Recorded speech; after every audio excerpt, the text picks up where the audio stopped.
Shabbat Shalom, sean todos bienvenidos a la introducción de la porción semanal de la Torá.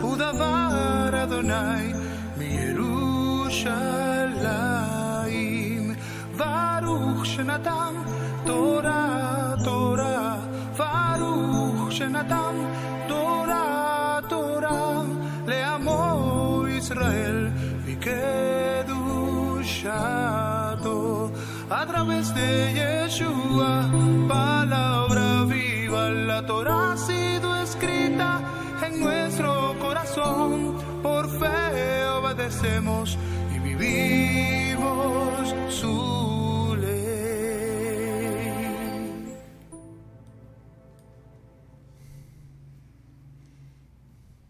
Shabbat Shalom, buenas noches, bienvenidos sean todos y todas una vez más a la transmisión de la introducción de la parashá semanal. Que el Eterno les bendiga, que el Eterno los guarde. A todos ustedes que siempre están ahí cada viernes esperando la introducción de esta parashá semanal. Vamos rumbo a Yom Teruah y pues el lunes estaremos celebrando esta festividad de Yom Teruah, si el Eterno lo permite. En Yom Teruah somos anunciados y en Yom Kippur somos confirmados. Hoy tenemos la introducción de la parashá 50. Parashá 50 Kitabot, cuando entres. Y de inmediato vamos a aprovechar el tiempo. Esta parashá se encuentra en el libro de Devarim, Deuteronomio, capítulo 26, desde el versículo 1 hasta el capítulo 29, verso 8. Ahí está lo que es la introducción de esta parashá.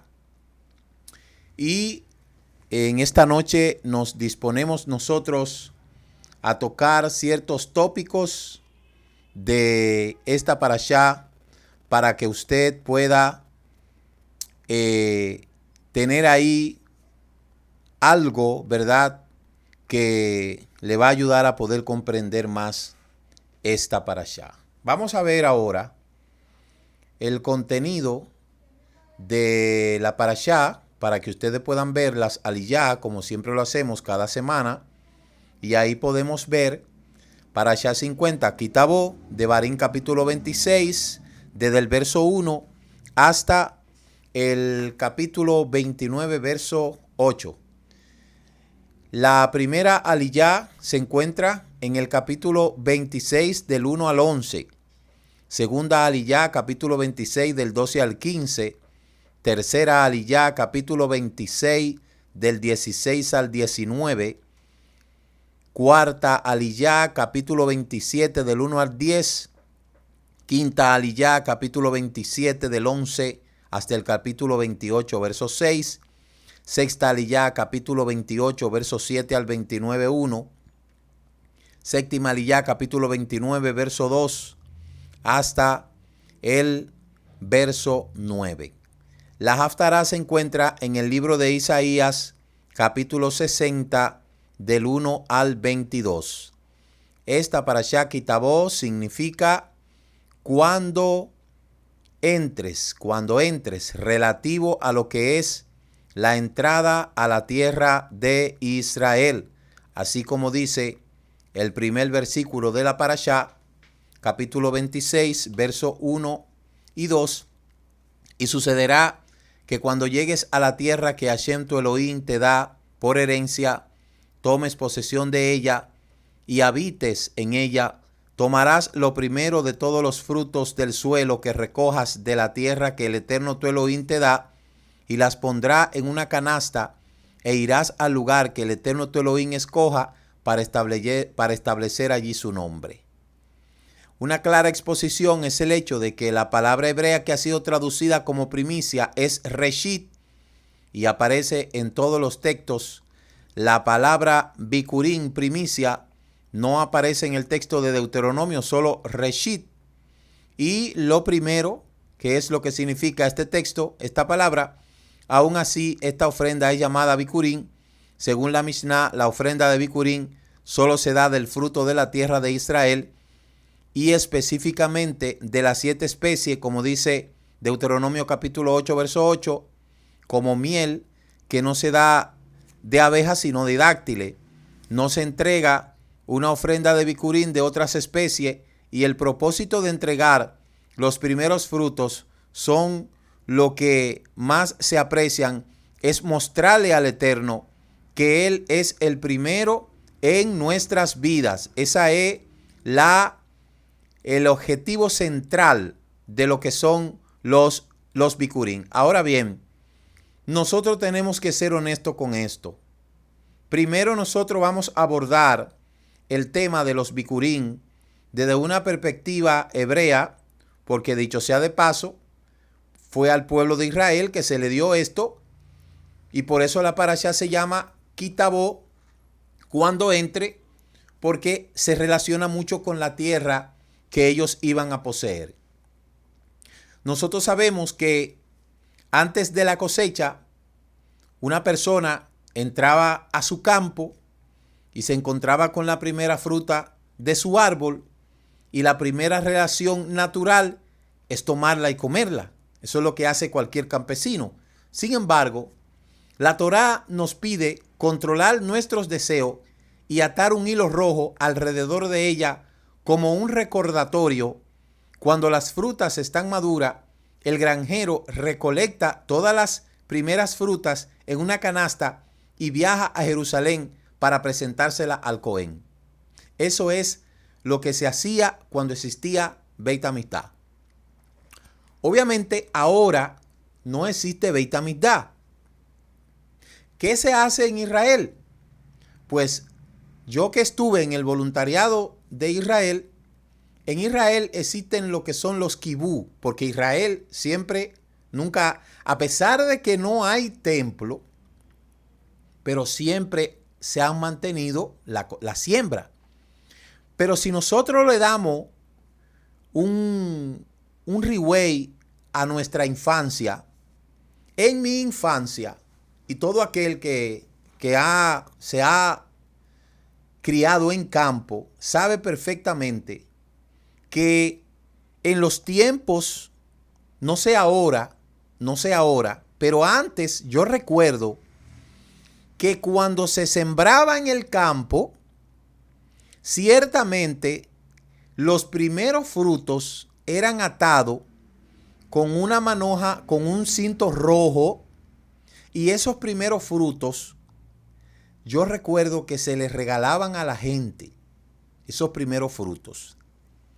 Cabe destacar el hecho de que mucha parte de la costumbre que tienen o que tenían muchos agricultores era precisamente heredada de todo lo que son esos judíos que vinieron aquí a poblar la tierra después del 1500. Se habla de los judíos que llegaron y poblaron gran parte de la isla. Entonces, dentro de la cultura que tenía el agricultor, de igual manera se hacía esto. Los primeros frutos, yo recuerdo que si era una siembra de guineo, el primer árbol que echaba ese racimo le ponían un cinto rojo. En una ocasión, el año pasado, estuvimos por allá por Constanza, y yo alcancé a ver así un sembradío, no me recuerdo de qué era, y ciertamente habían ciertas matitas que tenían un cinto rojo. Entonces fíjese cómo esta cultura de apartar el primer fruto de la tierra siempre ha estado ahí. Esto se le dio a Israel, pero Israel, obviamente esparcido en las naciones, aún así continuó haciendo este tipo de práctica. Si nosotros le damos una chequeadita a la historia y nosotros analizamos las culturas dentro del contexto histórico, vamos a ver que las culturas también apartaban para sus dioses paganos primicias. Para sus dioses paganos, si usted busca, por ejemplo, la cultura maya, en la cultura maya esto se practicaba. También, no recuerdo si los incas lo hacían, pero yo sé que la mayoría de las culturas taínas hacían esto. Tanto así que en algunos lugares de Sudamérica se le dice la Pachamama o la Madre Tierra. Entonces los primeros frutos eran recogidos y llevados a sus dioses. Ahora bien, cuando viene la supuesta evangelización aquí, usted sabe que vinieron la evangelización de los cristianos impusieron su religión y toda esa cultura que tenían los taínos fueron desplazadas y en su sustitución fueron entonces establecidos otros impuestos. Cuando hablamos en términos de historia y hablamos de lo que son las encomiendas, con esa primera factoría que se puso allá en Puerto Plata, que lo puso el almirante Cristóbal Colón, que era un tributo que cada indígena tenía que pagar a la corona.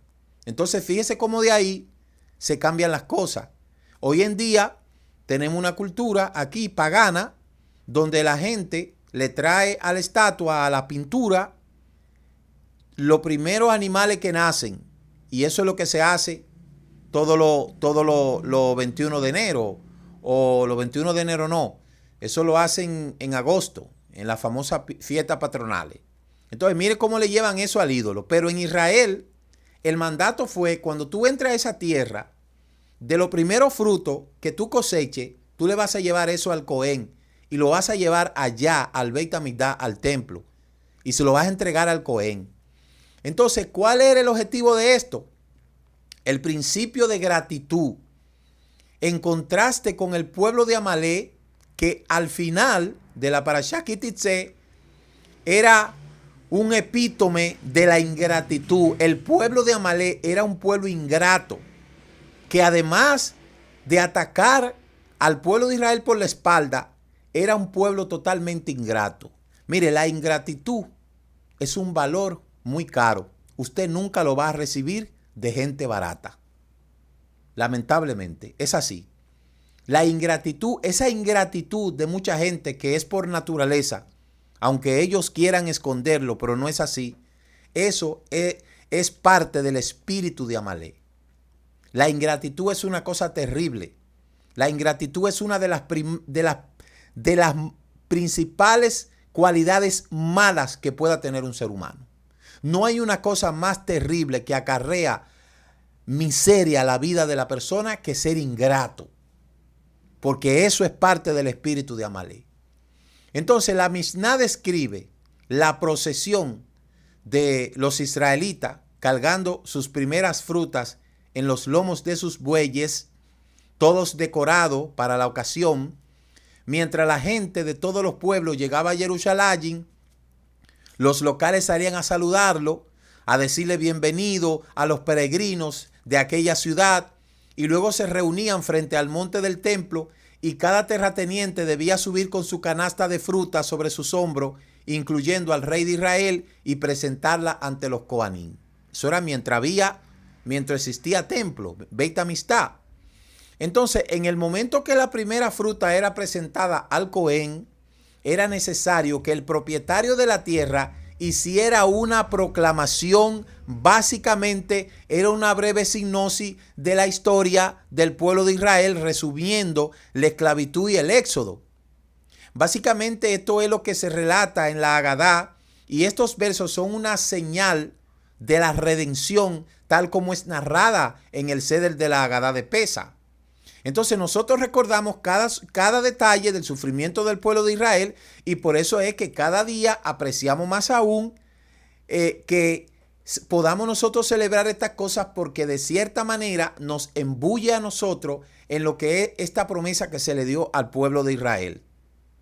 Y por eso es que aún nosotros estando en las naciones, cada pesa, nosotros pues, aunque no somos agricultores, muchos no tienen quizá agricultores, pero sí nosotros, yo desde que conocí estas cosas, enviamos a Israel lo que es una sedacá por el primogénito, que viene siendo otra cosa, pero se enmarca dentro de lo que es este gesto de agradecer al Eterno por darnos los frutos.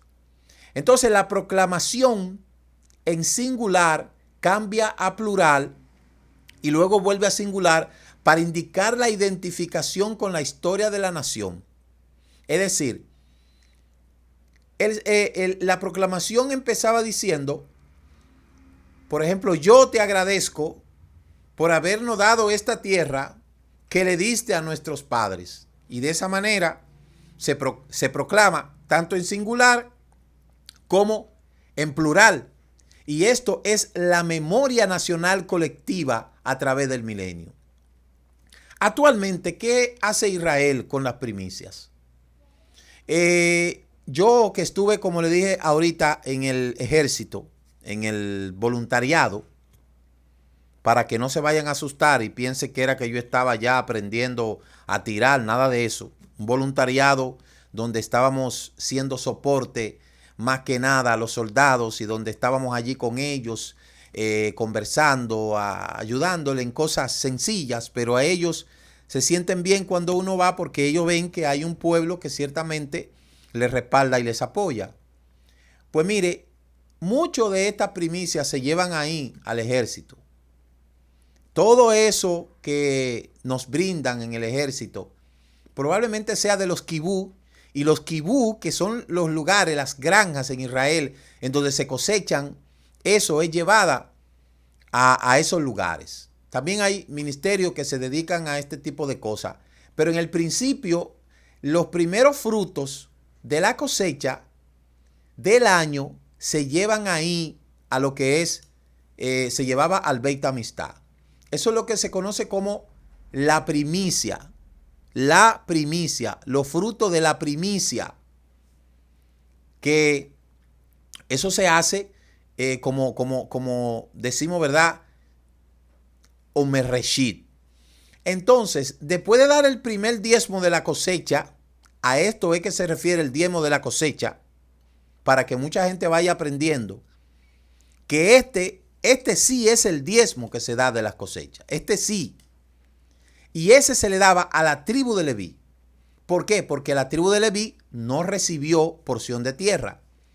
Entonces, un segundo diezmo se separaba de la cosecha y este se sacaba para ser comido el dueño de la familia en Jerusalén, en pureza y santidad.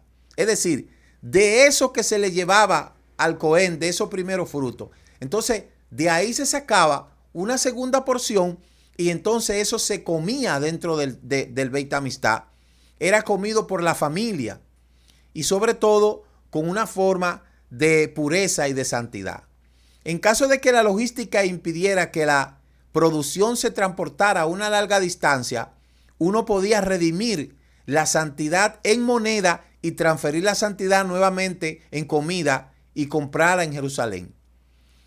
Mire cómo es que era la cosa, por si usted no sabía esto. Si el agricultor no podía transportar los productos, los primeros frutos, entonces los vendía. Y ese dinero, entonces, lo llevaba al Beit Amistad o en su defecto compraba frutas para honrar ese principio. De modo que aquí es donde vemos que se podía llevar tanto frutos, y si esos frutos eran grandes, entonces se vendían y se entregaba el dinero, y en el segundo diezmo se compraba entonces lo que se iba a consumir en el templo. Entonces la meta era elevar el nivel espiritual de la nación, incluso haciendo actos físicos, lo que constituye la idea principal de todo mandamiento. Entonces, por lo tanto, fue la última mishvá que se enseñó finalmente antes de entrar a la tierra prometida, el honrar al Eterno con los frutos de la tierra. Esos frutos de la tierra eran llevados a Jerusalén y luego, si no se podían llevar, se vendían se llevaba el dinero y de ahí de ese dinero se tomaba un poquito y se compraban fruta para comerlo dentro del templo, porque era un mandamiento hacerlo ahí, en el lugar en donde se podía comer. Entonces, el pueblo que al entrar a la tierra de Israel debían poner grandes piedras de yeso y también inscribir el texto de la Torá, el versículo que está escrito debía explicarse bien, y Rashi dice que esto significa que debían estar escritas en 70 idiomas. En el transcurso del camino, al entrar a la tierra, se escribían versos de la Torá y que todo el mundo pudiera leerlo en 70 idiomas para que todo el mundo pudiera estar consciente de la profunda enseñanza de la Torá. Y de acuerdo a la tradición, las naciones enviaban representantes y copiaban la Torá en su idioma y todos estaban conscientes de la ley escrita. ¿Se da cuenta cómo era el asunto? Porque siempre el Eterno ha entendido que hay gente que hay que salvar. Eso se hacía. Durante el transcurso del camino a Jerusalén, pues la Torá, de cierta manera, se iban escribiendo párrafos en idiomas que la gente pudiera entender. Y de esa manera, entonces, la gente que iba ahí como representante de su nación entendía los mandamientos de la Torá. Por eso es que dice el libro de Isaías, dice, porque de Sión saldrá la Torá. Es por eso que ciertamente Isaías dice, porque de Sión saldrá la Torá, porque eso va a ser así. ¿Por qué? Porque el Eterno siempre ha creído de que las naciones necesitan conocer la Torá. Dice el capítulo 2 del libro de Isaías: acontecerá lo que vio Isaías, hijo de Amós, acerca de Judá y de Jerusalén. Acontecerá que en los posteros tiempos, que será confirmado el monte de la casa del Eterno como cabeza de monte, y será exaltado sobre los collados, y correrán a él todas las naciones. Cuando sea todo restaurado y que se levante el Beit Hamikdash, va a suceder lo mismo. Esto es parte de lo que va a pasar en el mundo restaurado. Vendrán muchos pueblos, dice el verso 3, vendrán muchos pueblos y dirán: vengan y subamos al monte de Hashem, a la casa del Elohim de Jacob, y nos enseñará sus caminos y caminaremos en su senda, porque de Sión saldrá la Torá y de Jerusalén la palabra del Eterno. ¿Y qué dice? Y jugará entre las naciones, reprenderá a muchos pueblos y volverán sus espadas en reja de arado y su lanza en hoce, y no alzará espada nación contra nación, ni reino contra reino, ni se adiestrarán más para la guerra. ¿Cuál es el reinado ese? El reinado del Mashiach. Desde Jerusalén será establecido como cabecera de monte. Entonces, esto que se hace, que el Eterno mandó a hacer a Israel, es algo que dejó de hacerse por la destrucción del Beit Hamikdash. Pero yo quiero que usted sepa que todavía, tanto en la festividad de Pesa, en la festividad de Shavuot y en la festividad de Sukkot, esas tres principales festividades que se celebran específicamente en Jerusalén, todos los años miles y miles de personas viajan a Israel para ver y celebrar estas festividades. Entonces, ahí tenemos nosotros que irnos ubicando acerca de algo, y tenemos que ser honestos con esto. Ya hemos entendido que la parashá dice claramente que cuando entres a la tierra que el Eterno tu Elohim te da, vas a apartar los primeros frutos de la tierra, se lo va a llevar al Cohen, y allí tú te regocijarás. Cuando hayas entrado en la tierra que el Eterno tu Elohim te da por herencia, y tome posesión de ella y la habite, entonces tomará de la primicia de todos los frutos que sacare de la tierra que el Eterno tu Elohim te da, y la pondrá en canasta, e irá al lugar que el Eterno tu Elohim escogiere para habitar allí su nombre.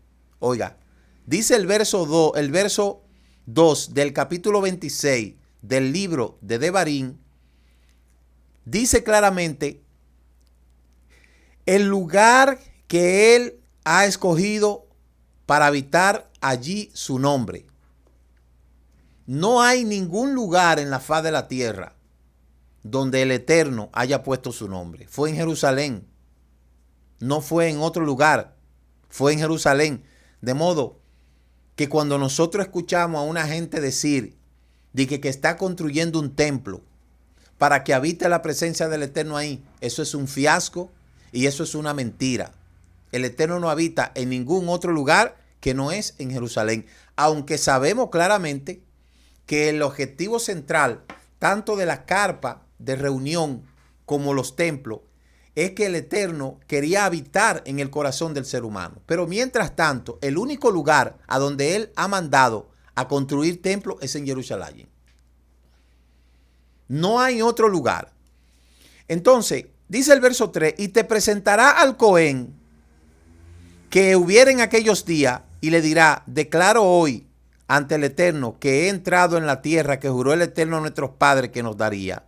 Y el Cohen tomará la canasta en tu mano y la pondrá delante del altar del Eterno tu Elohim.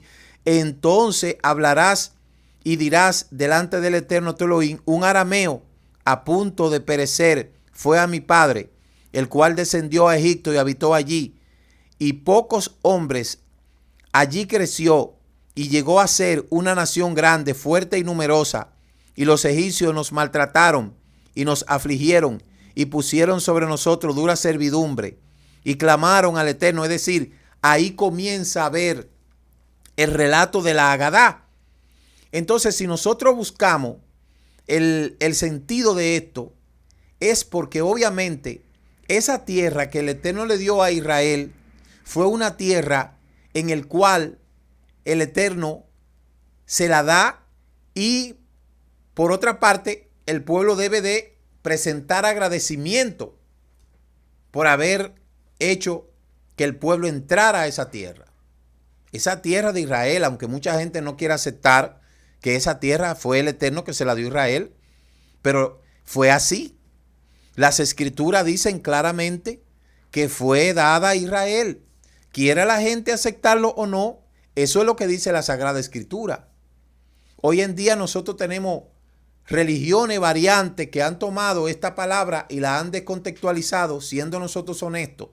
Tenemos que ser honestos con esto. Oiga bien, nosotros sabemos que el cristianismo ha tomado todo lo que tiene que ver con diezmo, ofrenda y primicia y lo ha robado para ellos.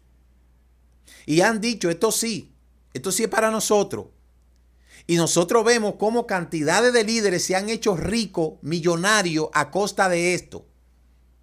Sin embargo, si la gente leyeran bien la escritura, se dieran cuenta que a ningún otro pueblo el Eterno le dio esas promesas como a Israel. Y que esas promesas están reservadas para aquellos que guardan y obedecen estos mandamientos. Ahora bien, sabemos que la teología del reemplazo suplantó al pueblo de Israel, le quitó todas las bendiciones y la cogieron para ellos. Los Shabbat no es para ellos. Las festividades no es para ellos. Ellos solamente han tomado ofrenda, diezmo y primicia. Y ese supuesto culto culto de primicia que se celebra todo en enero o en febrero, que la celebran todas las iglesias en su gran mayoría, eso es un fiasco y eso es una mentira. Porque al único que el Eterno le dio la autoridad de hacer eso fue ¿a quién? A Israel. Y en su defecto, a aquellos que están obedeciendo los mandamientos de la Torá. Él no mandó a ninguna otra religión a tomar esto que está aquí, que fue de Israel, para hacerlo entonces en honor a sus dioses o en honor al hombre, porque esto es en honor al hombre que lo hacen. Por eso es que usted ve que los líderes que hacen este tipo de cosas no se están dando cuenta que por más que ellos engañen a la gente, por más que ellos sigan estafando a la gente, engañando a la gente con este tipo de cosas, al final todo ese sacrificio que las pobres gente llevan a esos supuestos cultos y ellos lo agarran y lo malversan y hacen todo lo que ellos le da la gana, al final ellos pagan la consecuencia. Porque por eso es que usted ve que a última instancia todos los ministerios cristianos se están desplomando económicamente. ¿Por qué? Porque la gente está abriendo los ojos y tenemos que ser honestos. Si una persona me dice claramente que el Viejo Testamento está abolido, entonces no debe de buscar nada para ir atrás. Y deben de suplantar su religión, su iglesia, su ministerio en otra cosa que no sea cogiendo eso que está ahí. Porque dice claramente que fue a Israel. Como un líder, como escuché yo en estos días a un líder decir que usted no tiene que darle su diezmo al pobre.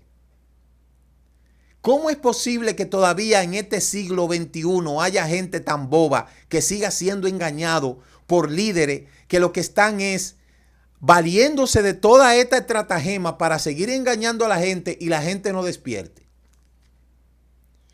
Yo estoy claro que se puede usar cualquier otro argumento que usted quiera, pero no coja el argumento que fue dado a Israel para usted sustentar una cosa que no fue para usted.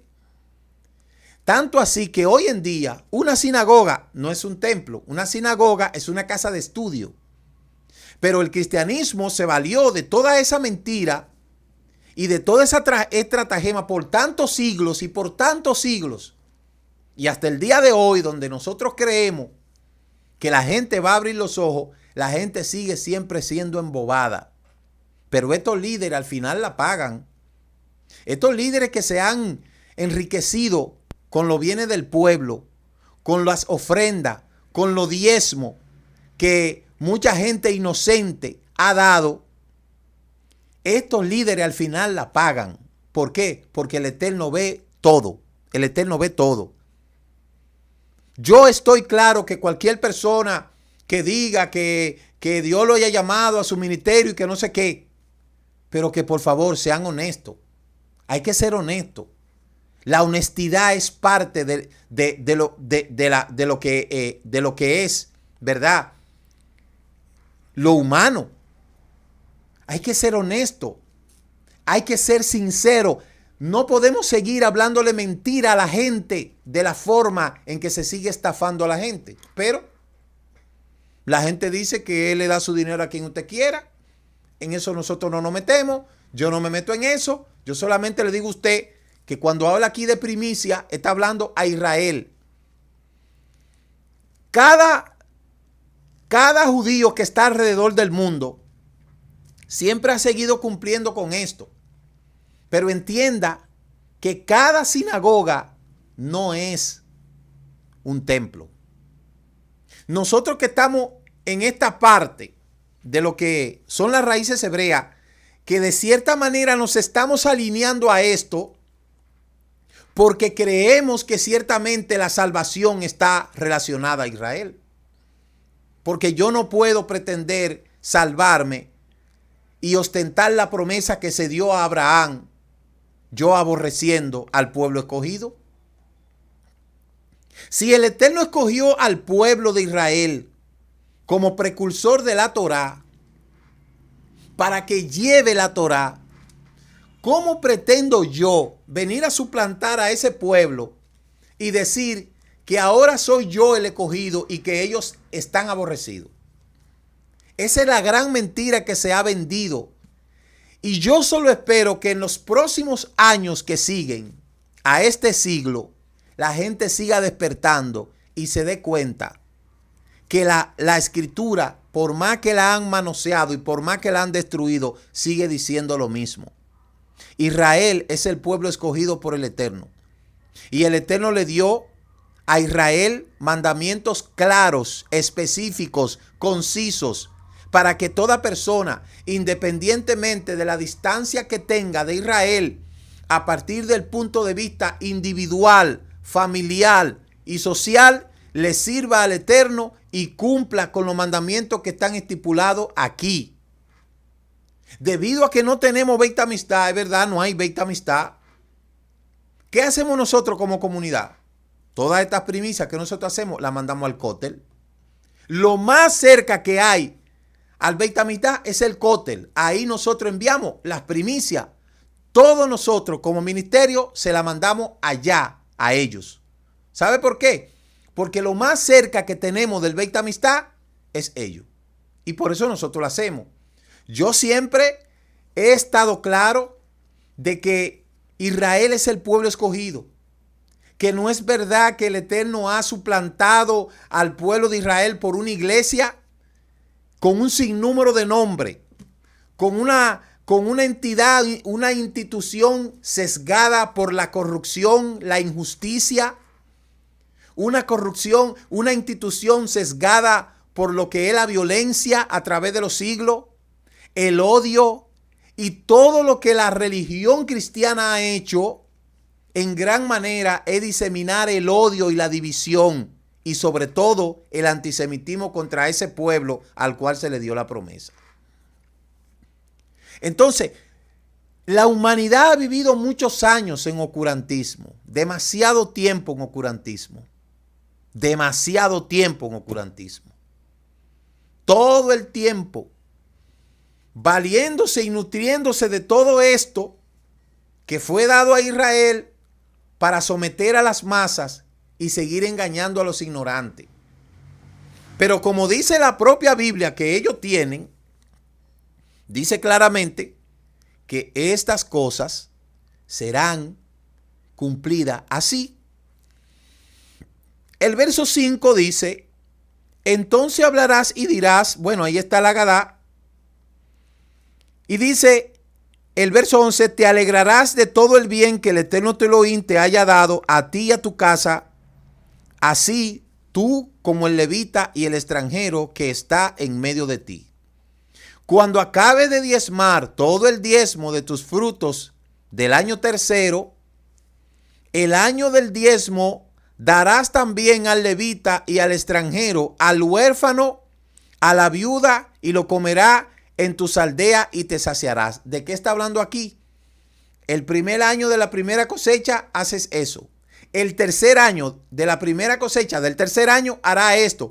Y ese tercer diezmo de ese tercer año, independientemente de que se sube todos los años en Pesa, en Shavuot y en Sukkot, al tercer año, entonces eso lo vas a repartir con el huérfano, con la viuda, con el extranjero, y comerán en tus aldeas y se saciarán.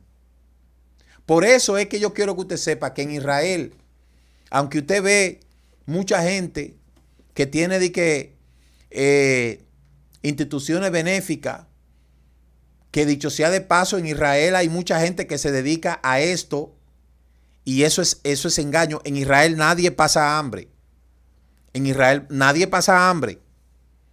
Se lo digo yo que estuve allá. Hay instituciones por ahí fraudulentas que se dedican a pedir ofrenda desde Israel para supuestamente llevarle comida a los pobres, y eso es mentira. Por eso hay que tener cuidado. Solo hay lugar a donde nosotros mandamos todas estas terumó y es al cótel, porque ahí en el cótel nos dan un certificado y ellos saben ahí y nosotros sabemos a dónde va destinado eso. ¿Por qué? Porque eso es para darle mantenimiento a todo el cótel, la cámara y todo eso.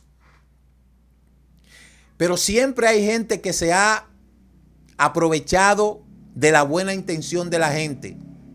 Y al final, este tipo de gente termina mal. Al final termina mal. ¿Por qué? Porque el Eterno no va a pasar por inocente al culpable al que haga eso. Por una de las cosas que mucha gente ha caído en descrédito ha sido por esto, por estar agarrando las cosas del Eterno y negociar. Y eso es muy, muy delicado. Eso es muy delicado. Por eso yo siempre he tenido claro que uno tiene que ser honesto con esto. Uno tiene que ser honesto. Y el líder que está manejando grupos tiene que saberse manejar con esto para no ligar una cosa con la otra, porque al final esto trae consecuencias terribles.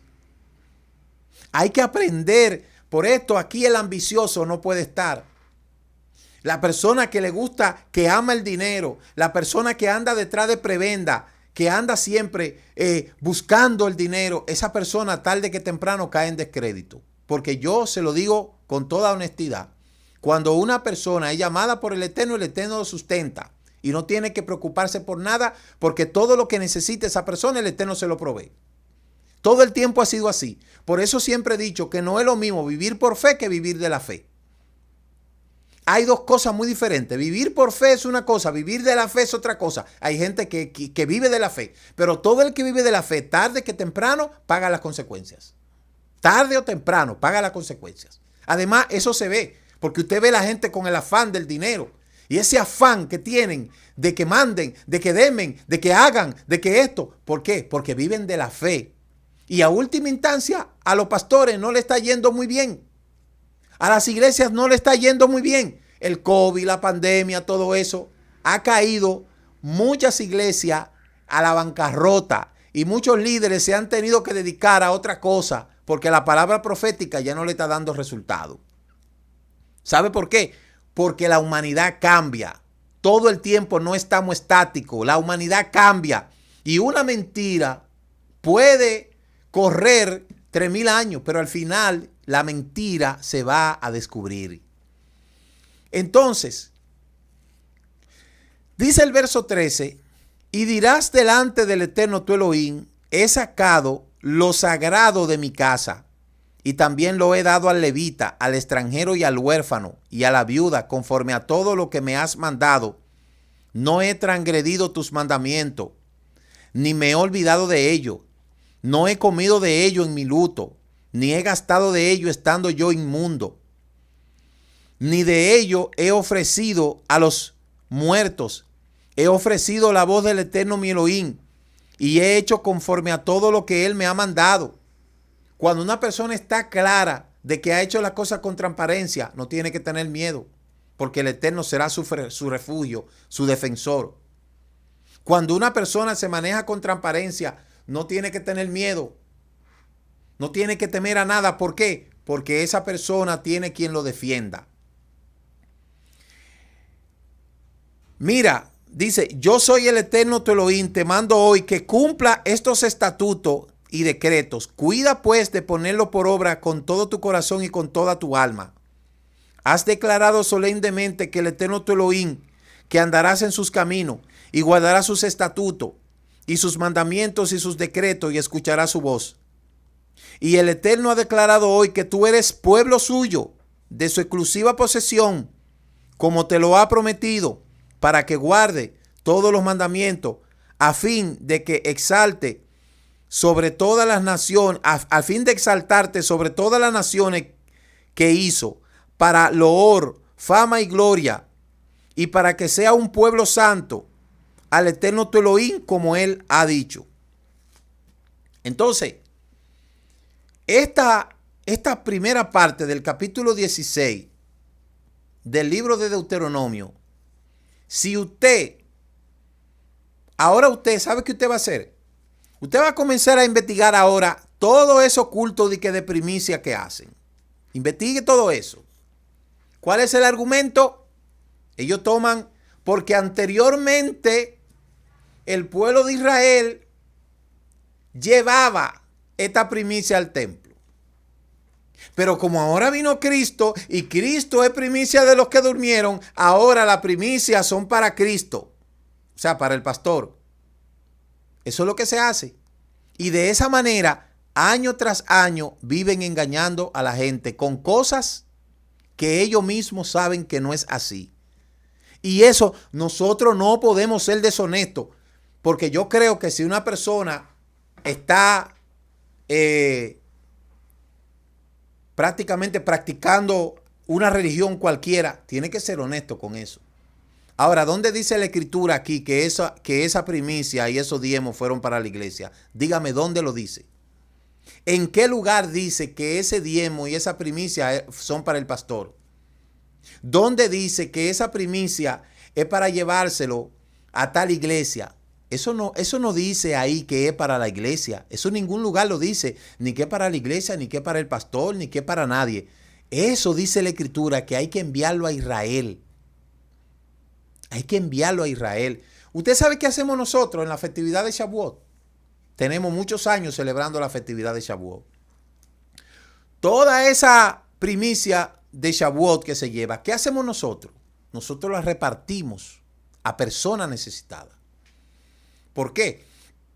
Porque si como familia yo llevo una primicia en honor a cumplir esta mishvah, Entonces yo lo que hago es que lo llevo a la comunidad y la comunidad nos lo repartimos, no estamos en nada. Nosotros, ¿qué hacemos?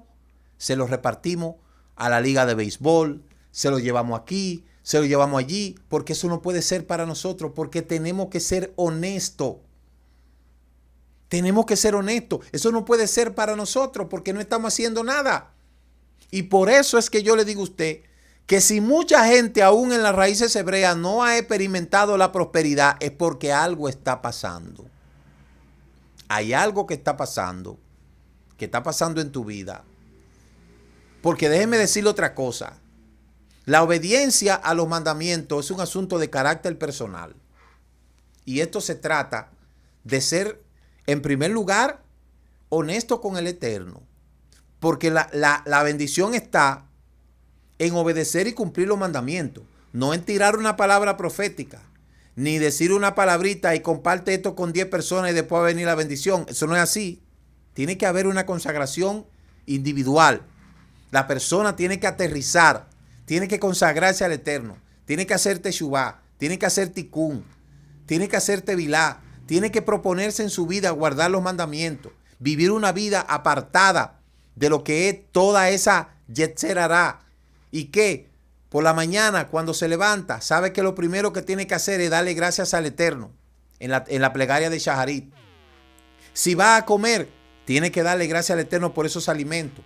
Si va a salir de viaje, tiene que recitar la plegaria del camino y tiene que ser una conexión directa constantemente.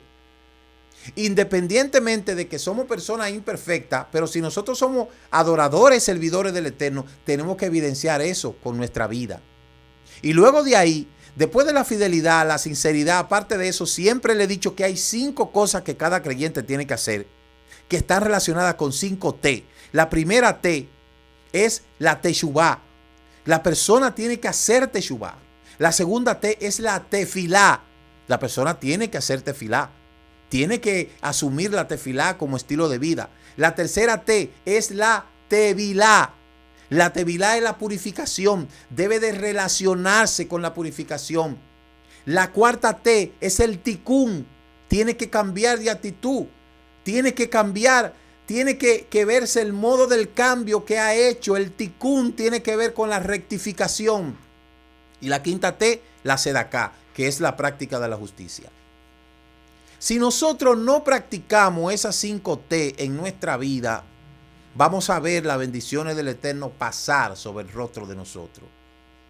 Y es que además de las bendiciones que el Eterno ha prometido que nos va a dar aquí en la tierra, como dice la Escritura, tenemos nosotros la esperanza de entrar en esa tierra bendita nueva que va a dar como herencia a aquellos que han vencido.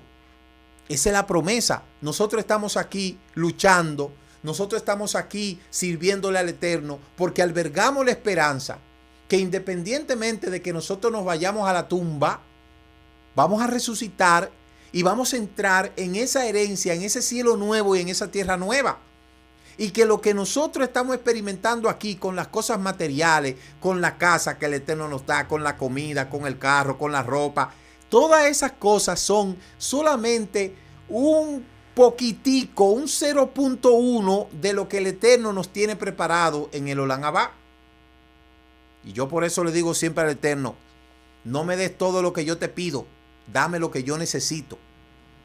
¿Por qué? Porque mucha gente se ha empeñado en querer enriquecerse aquí en la tierra y para eso es que muchos trabajan.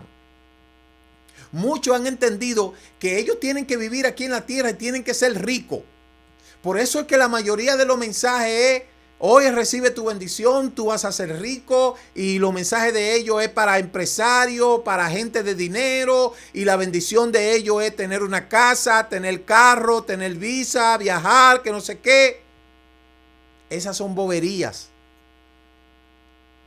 Esas son boberías. El que tiene eso como una bendición del Eterno, porque ¿sabe lo que va a hacer el Eterno? Dale lo que ellos le están pidiendo aquí y se van a perder con todo y eso, porque nada de lo que el Eterno nos da a nosotros nos lo vamos a llevar en la tumba. Nada de eso nos lo vamos a llevar. Todas esas cosas son efímeras. Y solamente una persona que haya hecho teshuvá y que tenga su corazón puesto a servir al Eterno puede decir estas palabras que yo le estoy diciendo a usted. Aquella persona que le ha dado la importancia al porvenir no se detiene en cositas materiales. Nada le puede llenar los ojos.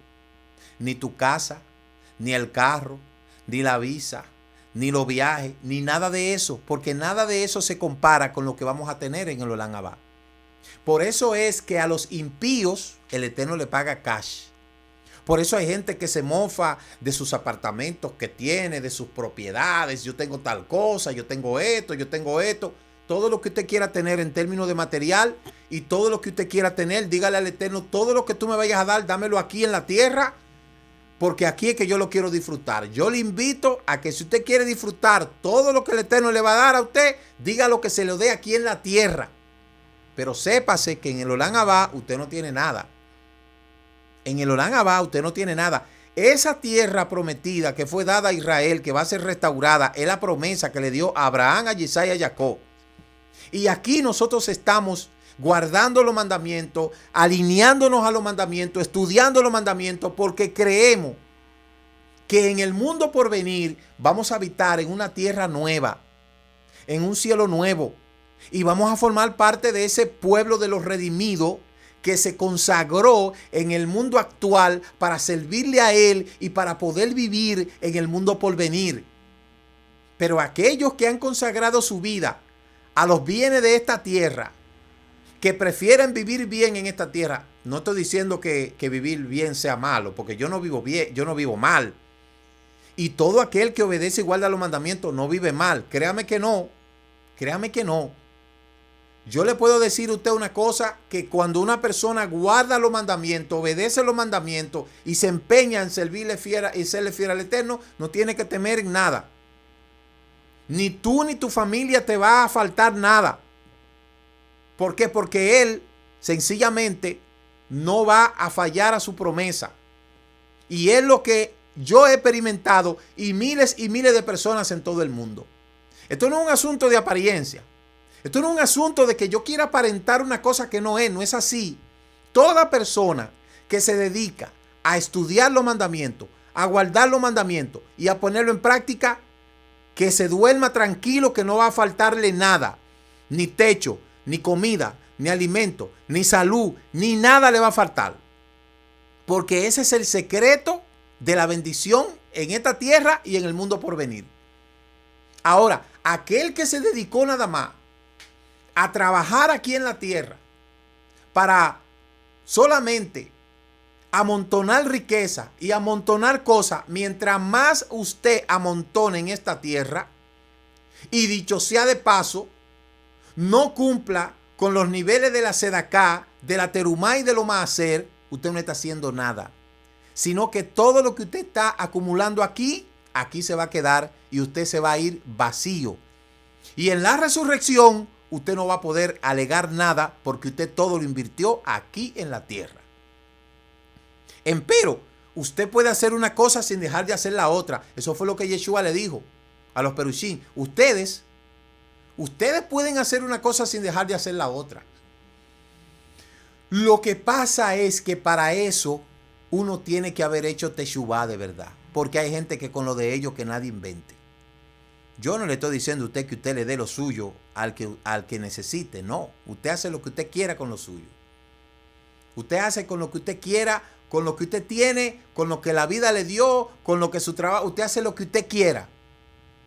Todo lo que usted quiera hacer, usted lo hace. Eso es problema suyo. Ahora, yo he aprendido una cosa.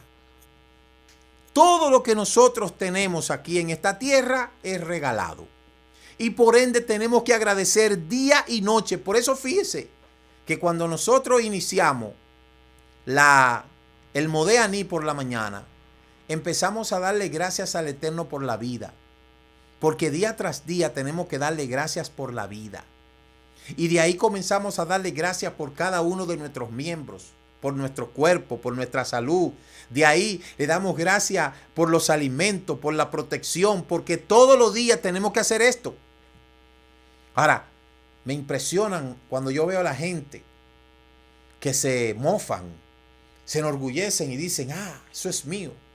Yo tengo tal cosa, yo tengo esto, yo tengo lo otro.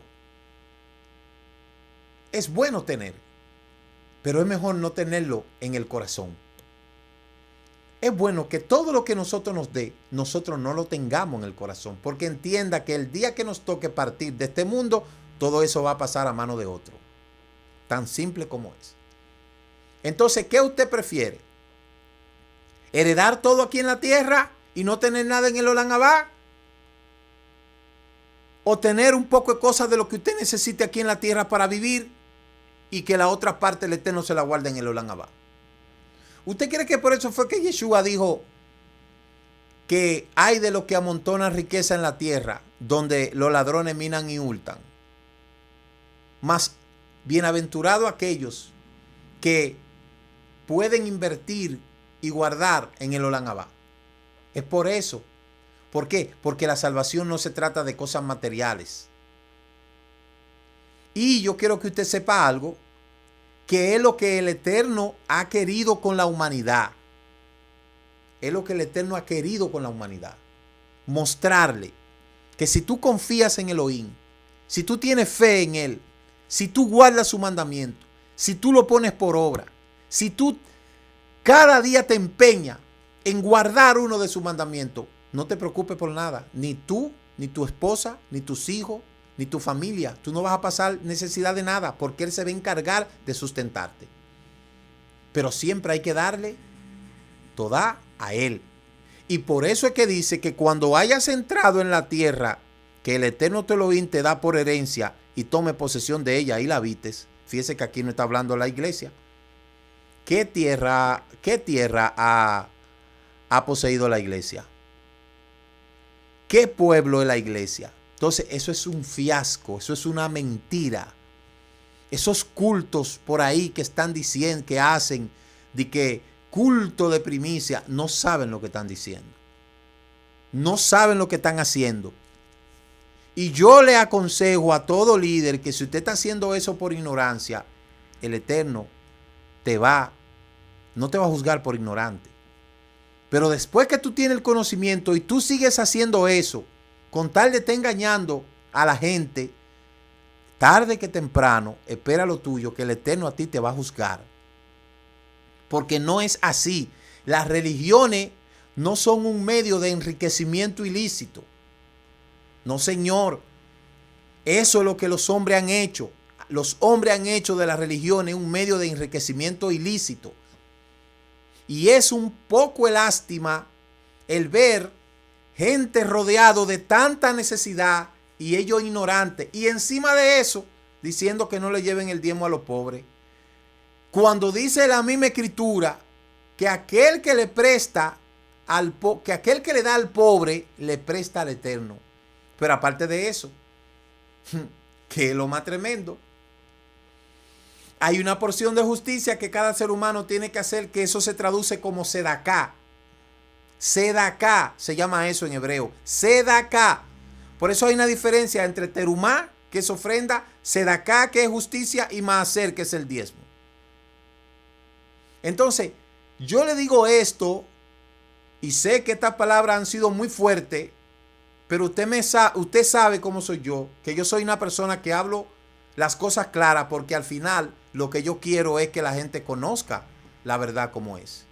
Esa es mi única intención, y es lo que hemos estado haciendo todo el tiempo. Ahora, no todo el mundo tiene esta facilidad de decir estas cosas, porque cada cual tiene un conocimiento de las cosas y entiende cómo debe de decirlo. Pero la Torá, la escritura, que es la palabra sagrada, dice la verdad. Dice la verdad. Entonces, si queremos de verdad salvarnos, si queremos de verdad ostentar y entrar en el Olam Abba, tenemos que hacer las cosas bien. Mire, haga las cosas bien. No diga mentiras. No se ponga a decir mentiras, ni a manipular las cosas, ni a manipular la escritura, porque esa propia escritura te va a condenar. esa propia escritura te la va a cobrar. Esa propia palabra te va a poner un día y te la va a cobrar. Tienes que actuar y obrar con justicia conforme a como dice esa escritura. Por más deteriorada que la hayan hecho, por más deterioro que le han hecho, por más rayadura, abolledura, borrar, quitar, por más de eso, esa palabrita que está aquí, esa palabra va a juzgar a mucha gente y va a hacer que mucha gente pague la consecuencia de todas sus obras. Las injusticias que cometen, la manera en que manipulan a la gente, todo eso lo pagan. Eso es así. Entonces, esta parashá, como ya hemos dicho, la parashá 50, habla de otros aspectos que tiene que ver con la maldición del monte Ebal. Pero hoy nosotros no vamos a hablar de eso. Habla de las dos montañas gemelas, donde se le ordenó al pueblo reunirse en las montañas gemelas.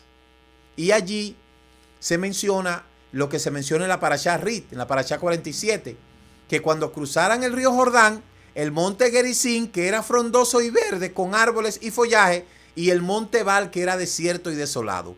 El monte Ebal representa la maldición y el monte Gerizim entonces representa la bendición. Y esta lección nos está enseñando el concepto del libre albedrío, que estas dos montañas están situadas en la misma área y ambas gozan de la misma cantidad de lluvia y de luz y de sol. La fertilidad del suelo es la misma, sin embargo, una crece con follaje y la otra desolada. Mire cómo es la cosa. El monte Ebal está aquí y el monte Gerizim está aquí. Si hacemos un estudio del subsuelo, si hacemos un estudio de la toponimia de ahí, ¿tienen la misma consistencia? ¿Tienen la misma densidad? ¿Tienen la misma afluencia? Tienen todo. Sin embargo, en el monte Gerizim se dan las cosas y en el monte Ebal no. ¿Qué quiere decir esto? Que tú tienes la facilidad de decidir una cosa o la otra. En otra palabra, la bendición del Eterno no depende del lugar donde tú estás.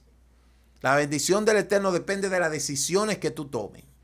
Por eso la analogía es que si así como dos personas con los mismos dones y bajo las mismas circunstancias pueden crecer uno en dirección determinada y el otro en la dirección contraria. Asimismo tenemos el libre albedrío de decidir nuestra dirección espiritual. Una persona puede ser bendecido en el lugar en donde menos probabilidad de bendiciones hay. Y otra persona no puede ser bendecida aún con la circunstancia a su alrededor favorable. ¿Ven? ¿Se da cuenta? A una mitad de la nación se le instruye a ascender a una montaña y a la otra mitad a la otra montaña. La tribu de Leví se paró en la montaña y proclamó las bendiciones enfrente del monte Gerizim y las maldiciones frente al monte Ebal. Y a pesar de que el texto solo menciona las maldiciones, la tradición es que las bendiciones fueron dadas para aquellos que no cometieron actos de idolatría. ¿Ven? Entonces los comentaristas explican como común denominador que las maldiciones son actos que no son conocimiento público. En este punto, los integrantes del pueblo se hicieron responsables del uno por el otro. Y aquí está las maldiciones que se lanzaron.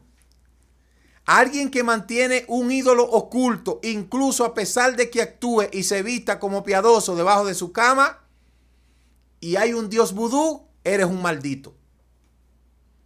Alguien que subestima a sus padres sin conocimiento público, es un maldito. Alguien que mueve la línea de la demarcación de su vecino, aumentando desapercibidamente la extensión de su terreno, está maldito. Alguien que guía erróneamente a un ciego, incluyendo el hecho de dar un mal consejo sin conocimiento público, eres un maldito. Alguien que juzga erróneamente al extranjero y a la viuda o al huérfano, que no tiene nadie que defienda su derecho, es un maldito. Alguien que tiene relaciones prohibidas con miembros de la familia que están siempre disponibles, madrastra, hermana, suegra o con animales, es un maldito. Alguien que causa daño a su compañero en secreto, se refiere a la lashon hará, chisme y daño severo a la reputación, desconocido para todos, eres un maldito.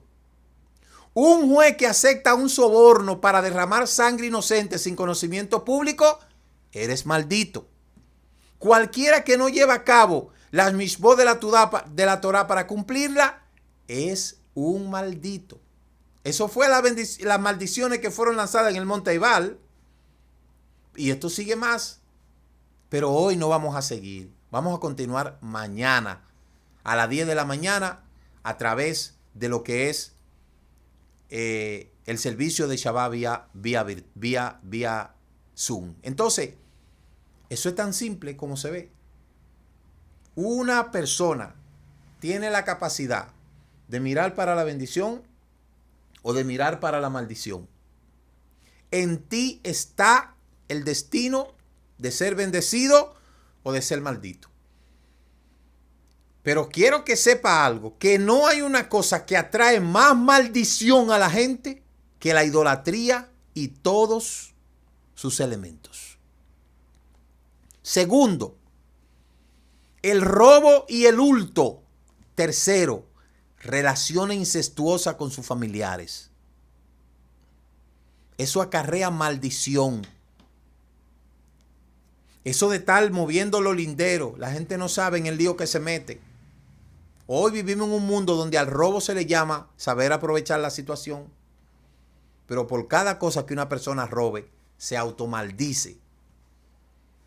El soborno es una maldición. El juez que acepta soborno es una maldición. Aquel que condena al inocente es una maldición. Por eso nadie en esta tierra va a escapar. Todo el que la hizo la va a pagar. Todo el que tenga su cosita pendiente la va a pagar. Eso es así. No hay nadie que pueda borrar los actos de injusticia en esta tierra. Todo el que haga una injusticia que se prepare, que la va a pagar. Eso es así tan simple como usted lo puede escuchar. De modo que de esta parashá podemos seguir aprendiendo mucho, pero vamos a continuar mañana, porque esto está buenísimo. Está como para saborearse los dedos. Pero mañana le esperamos en lo que es el servicio de Shabbat vía Zoom. Así es que nos vemos mañana. Shabbat Shalom. Que tenga un feliz descanso. Y mañana continuamos. Shalom.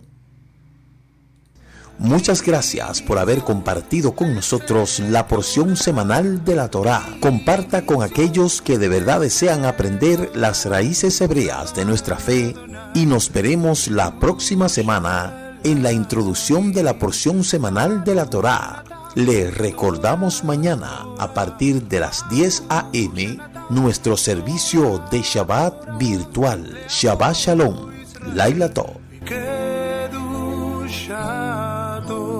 A través de Yeshua, palabra viva, la Torah ha sido escrita en nuestro corazón. Por fe obedecemos y vivimos su